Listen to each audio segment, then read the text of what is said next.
The morning reeked of dust, sweat, and death long before a single blade was drawn.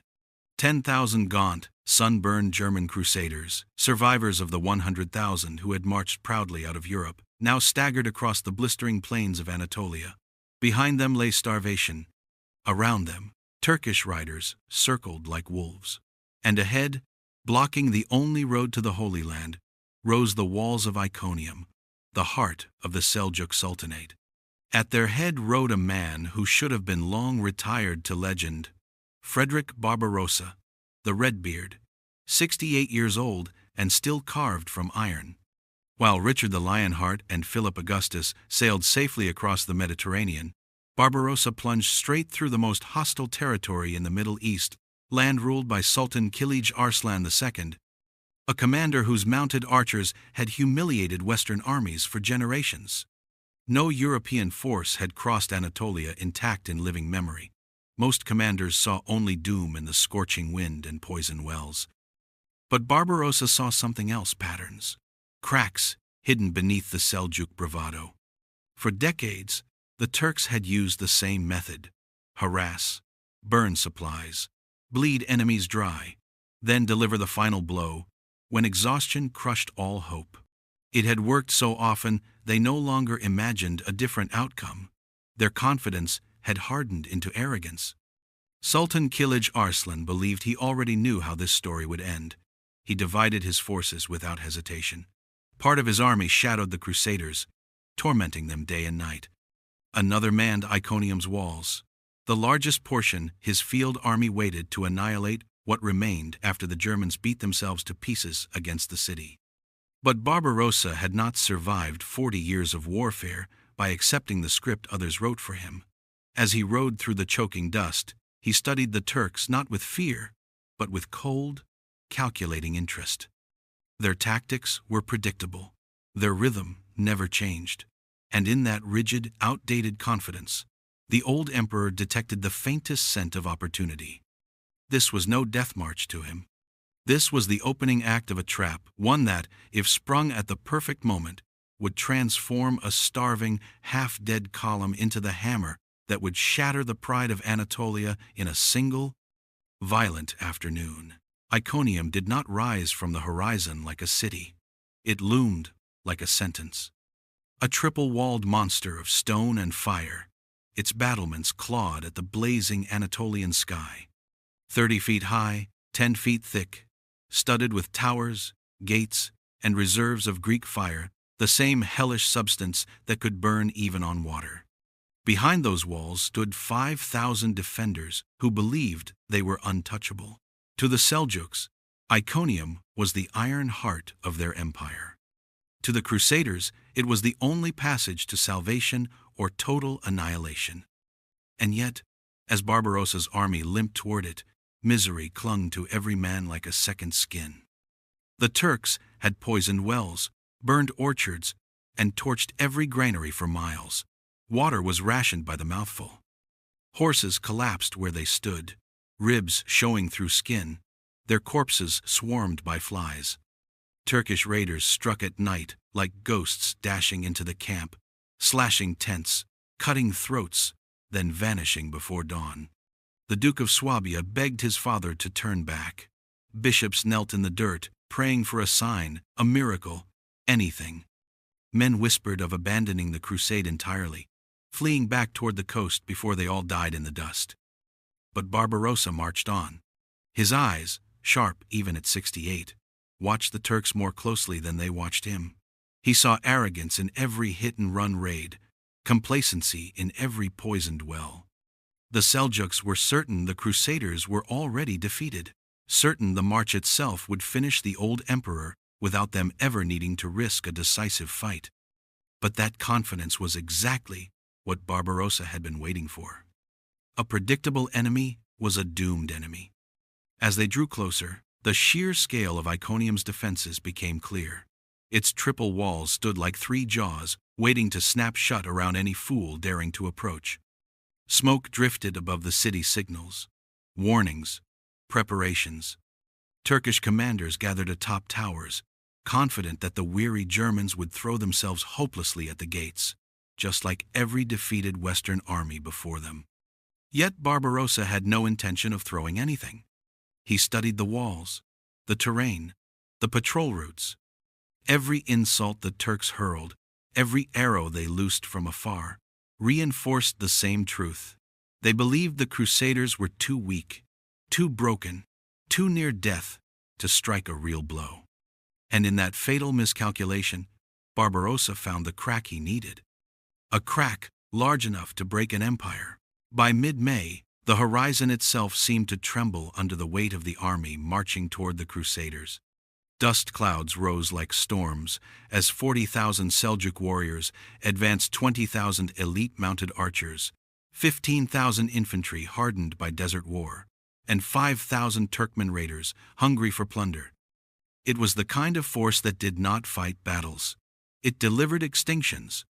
Against them stood just 10,000 Crusaders still able to lift a weapon. Some limped, some leaned on one another, some whispered final prayers. Every commander knew the rule. When facing numbers like that, you retreat, dig in, or die. But Barbarossa had no interest in rules, only in victory. And that day, he unveiled a strategy so audacious that even his closest generals believed he had finally gone mad. He split his army. He ordered his son, Duke Frederick, young, fierce, and burning with the fire of his father, to take 3,000 men and 700 armored knights straight at Iconium's gates. Anyone watching would have sworn they were marching to a noble suicide. A small force charging an impregnable fortress? The Seljuks would ride out laughing. But that was exactly the point. Because while Duke Frederick marched openly toward the city, Barbarossa quietly moved his remaining 7,000 men onto a low ridge 2 miles away, arranging them in what looked like the weakest defensive formation imaginable. Thin lines, gaps, horses barely standing, shields dented and dry from heat. To the Sultan's scouts, it was irresistible bait, a dying army lined up for execution. But the Turks didn't see what Barbarossa hid behind that threadbare wall of infantry. 500 Imperial Guard knights, the last Crusaders with strong war horses, men who had trained together for years, men who knew the ancient formation whispered about in German war songs, the iron wedge. They waited silently, armor polished, destriers pawing the dust, their breath steaming in the heat. The Seljuks believed the Crusaders were on their last legs, too weak to resist, too broken to counterattack. And that was the fatal miscalculation Barbarossa had crafted with care. He would break the Sultan's army, not with numbers, but with timing. Not with brute strength, but with a trap so perfectly constructed that the Turks would charge straight into their own destruction, laughing right up until the moment the iron wedge thundered out of hiding. The Emperor had laid the board. The pieces were moving, and the slaughter was about to begin.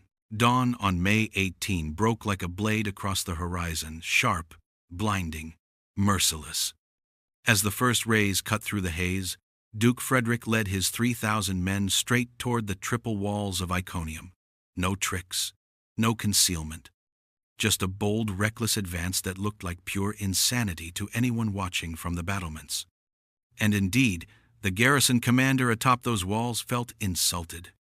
Was this all the famed Iron Emperor had left? A few thousand starving, sunburned Crusaders limping toward his mighty city? He barked an order with smug confidence. Iconium's gates opened, and out thundered 2,000 Seljuk cavalry, their horses snorting, their curved blades glinting like fire in the morning sun. The Turks expected the Crusaders to break instantly, to scatter like sheep. But they didn't. With chilling precision, Crusader infantry snapped into spear-square formations, shields overlapping, pikes bristling like the spines of a cornered animal. Crossbowmen stepped into the gaps, each bolt slamming into exposed Turkish horses. And the knights' 700 armored titans sat behind them, waiting, unmoving, silent as statues. The Turkish charge slammed into the wall of spears and faltered. Shock rippled through the garrison ranks. This was not the frightened, dying mob they had imagined. This was a fist waiting to strike. Meanwhile, 2 miles away, Barbarossa braced for his own storm. The sky darkened, a black swarm of 10,000 arrows arching downward like a plague. Shields rose. Men clenched teeth. The sound of steel on wood rattled through the Crusader lines. Wave after wave of mounted archers swept in, releasing volleys before wheeling away. But the line held. No retreat, no collapse, just grim, grinding endurance. From a hilltop throne of carpets and banners, Sultan Kilij Arslan II watched with the smirk of a man already victorious. In his eyes, the Crusaders' resistance was nothing more than the last spasms of a cornered animal. He waited to see them crushed. Then the scouts arrived, breathless, panicked. The gates of Iconium were open. The garrison was fully engaged. The Sultan froze. Reinforce the city? Crush Barbarossa first? His pride answered for him. He would destroy the emperor with his own hands. And in that single arrogant heartbeat, the fate of Iconium was sealed. Because this was exactly what Barbarossa had engineered. The moment where the jaws of his trap began to close. Noon arrived with the fury of a hammer striking an anvil. The Turkish crescent had nearly wrapped itself around the Crusader formation. Arrows rained with deadly accuracy. Gaps tore open in the line. Men screamed. Shields buckled. And the Crusader wings began to sag inward under the relentless pressure. From his hilltop, Sultan Kilij Arslan II leaned forward, already savoring the kill. Victory seemed moments away. The old German emperor would finally break. And then Barbarossa struck. A trumpet blast split the battlefield. The Crusader center, which had been pressed tight for hours, suddenly opened like a gate. Dust burst outward as the infantry peeled away with surgical precision. What emerged from within was not a retreat. It was a monster. 500 Imperial Guard knights, untouched by the morning battle, thundered downhill in perfect triangular formation. The dreaded iron wedge, each knight and horse together weighing nearly 600 pounds, hurtled forward at over 30 miles per hour. Steel glinted, hooves pounded like rolling thunder. The earth quivered under the charge. Behind them came 1,500 more armored knights, a second wave that transformed the ridge into a descending avalanche of iron. The Turks had committed too deeply. Their mounted archers, usually untouchable, had drifted too close for freedom of movement. There was no room to wheel away, no space to fire, no way to escape the tightening vice of their own advance. The iron wedge slammed into the Turkish center with the violence of a collapsing cliffside. Lances exploded through shields. Horses smashed into men with bone-breaking force. Bodies flew. Blood sprayed. The impact was so terrifying that even Crusader chroniclers described it as like the earth splitting open. For 7 desperate heartbeats, the Sultan's elite guards, his Mamluk spear wall, held their ground. Spears braced, shields locked, faces twisted with grim resolve. On the 8th second, they shattered. The wedge punched through, ripping the heart out of the Turkish line. Panic erupted like wildfire. On the flanks, Crusader cavalry executed a brilliant feigned retreat, drawing the Turkish wings even farther outward and leaving the center exposed for slaughter. Then Barbarossa himself lifted his sword. A single horn sounded across the field. General attack. The exhausted Crusaders roared forward, transformed by the sudden tide of momentum. And in that instant, Turkish confidence so absolute only minutes earlier collapsed into raw, primal terror. The moment the iron wedge punched through the Turkish center, the battlefield changed shape. From a contest of armies to a stampede of terror. The Seljuk line, once tight and disciplined, buckled like wet parchment. Panic rippled outward faster than any horn or command could stop. Men who had fought with pride only minutes earlier now abandoned shields, dropped bows, and sprinted across the dust-choked plain, desperate to escape the avalanche of armored Crusaders bearing down on them. Barbarossa saw the break and drove straight for the heart.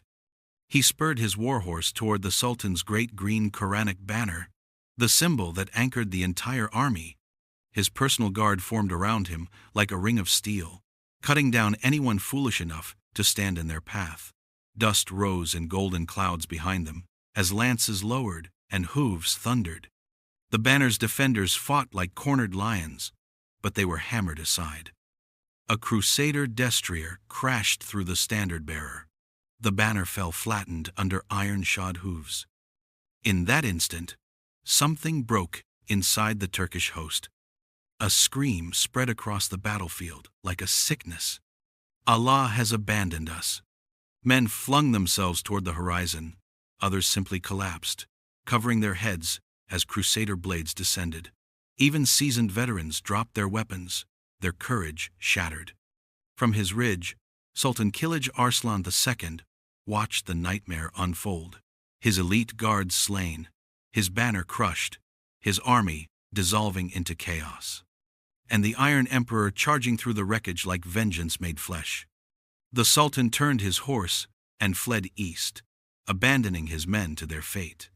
Barbarossa unleashed his full fury. No quarter, no mercy, no prisoners. His knights hunted fleeing Turks the way hunters track wounded deer, methodically, relentlessly. Crusader infantry followed behind, dispatching the wounded where they lay, turning the battlefield into a carpet of bodies and broken armor. Meanwhile, inside Iconium, Duke Frederick and his men burst through the gates after hours of brutal fighting. Narrow streets ran with blood. Civilians screamed and stampeded for safety. Garrison troops attempted to form lines, but the cramped alleys betrayed them. Crusader blades crashed into their ranks before they could stabilize. The citadel commander, realizing all was lost, sealed himself behind its gates, leaving the entire city to fend for itself. Then fate delivered the final, crushing blow. Fleeing Turks from the battlefield collided headlong with Crusaders pouring out of Iconium's burning streets. A human tidal wave smashed into armored knights ready for slaughter. What followed was not a battle. It was an execution. By late afternoon, the plains outside Iconium no longer looked like a battlefield. They looked like a burial ground for an entire generation. Bodies lay everywhere, strewn across the dust like broken armor sculptures. Some chroniclers spoke of 9,000 dead Turks. Others claimed 40,000. But the truth, bloody, undeniable, rested somewhere between 15,000 and 20,000 men killed in just 6 brutal hours. It was a slaughter so lopsided that medieval historians struggled for centuries to comprehend it. Crusader losses? Fewer than 500. A disparity so extreme, so violent, it felt more like divine punishment than military victory. Iconium's gates did not fall, they collapsed under the weight of terror. Crusaders surged into the city like a tide of vengeance, and for starving men who had survived death for weeks, the sudden wealth of Iconium struck like a hallucination. Silks ripped from merchant stalls, gold coins spilling from shattered chests, spices flooding the air with scents richer than any feast, grain stores bursting open mountains of food for men who had marched on crumbs. It was as if an empire's lifetime of wealth had been placed on the floor for them to gather. Near the palace, amid the smoke and ruin, father and son finally found each other. Duke Frederick, bloodied and drenched in sweat, dismounted just as Barbarossa rode in from the battlefield. Witnesses recorded a moment rare in medieval chronicles. The Iron Emperor, legendary, unbreakable, embraced his son and wept. Relief, pride, exhaustion, all crashing into him at once. By dawn the next morning, the mighty Sultan Kilij Arslan II was reduced to a prisoner in his own citadel. Unable to flee, unable to fight, he walked out under a white flag, visibly shattered. He offered everything he had to make the Germans leave. 100,000 gold coins, 500 noble hostages, supplies to refill the Crusader army, guides to lead them safely to Syria. Complete, unconditional safe passage. And Barbarossa, calm, controlled, victorious, accepted without hesitation. In one afternoon, he had achieved what no Western commander had done in living memory. He shattered the myth of Turkish invincibility, crushed the pride of a sultan, and broke the Seljuk grip on Anatolia so thoroughly that the region would never recover its former power. Iconium had not merely fallen. It had been obliterated. Strategy, timing, discipline, and cold steel carving Barbarossa's name into the bones of history. Iconium's fall did more than shatter a city, it sent a psychological earthquake through the Islamic world. From Damascus to Cairo, word spread like wildfire. The Franks, those Western relics the Seljuks mocked as outdated barbarians, had just obliterated an entire Turkish field army and taken the untouchable capital in a single afternoon. The shock was immediate. Emirs whispered of omens. Scholars wrote of divine punishment. And in Anatolia, the Seljuk Sultanate, once the unchallenged master of the region, began to fracture like cracked pottery. Lords rebelled. Frontiers collapsed. Confidence evaporated. Barbarossa had destroyed not just an army, but an entire balance of power. And yet, history is cruel. 22 days after the greatest victory of his legendary career, the 10th of June 1190, Frederick Barbarossa approached a shallow river in the rugged terrain of Armenia. It was barely waist deep, a nothing crossing one of hundreds the Crusaders had passed. But fate doesn't need a battlefield to strike.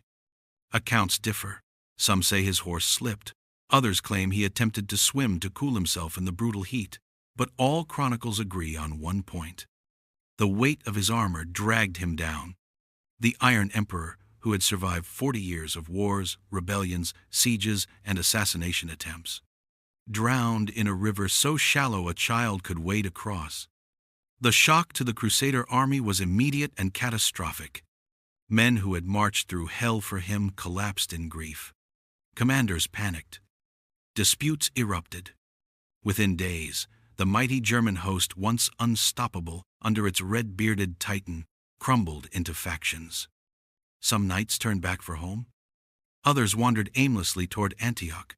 Only a fraction reached the Holy Land, leaderless and broken. The Third Crusade would continue. Of course, Richard the Lionheart would carve his own legend, but never again with the momentum, unity, or apocalyptic force Barbarossa had wielded. The Iron Emperor had been the engine of the crusade. Without him, it sputtered. Iconium became his final masterpiece. For centuries, military scholars studied the battle for its flawless use of timing, terrain, deception, discipline, and the terrifying power of concentrated heavy cavalry. But the deeper lesson survived longer than any tactic. Impossible odds remain impossible until someone refuses to accept them. Frederick Barbarossa did not simply win a battle. He reshaped the destiny of nations and proved, in his final hour, that even giants can fall in the smallest of rivers. But their shadows linger across centuries.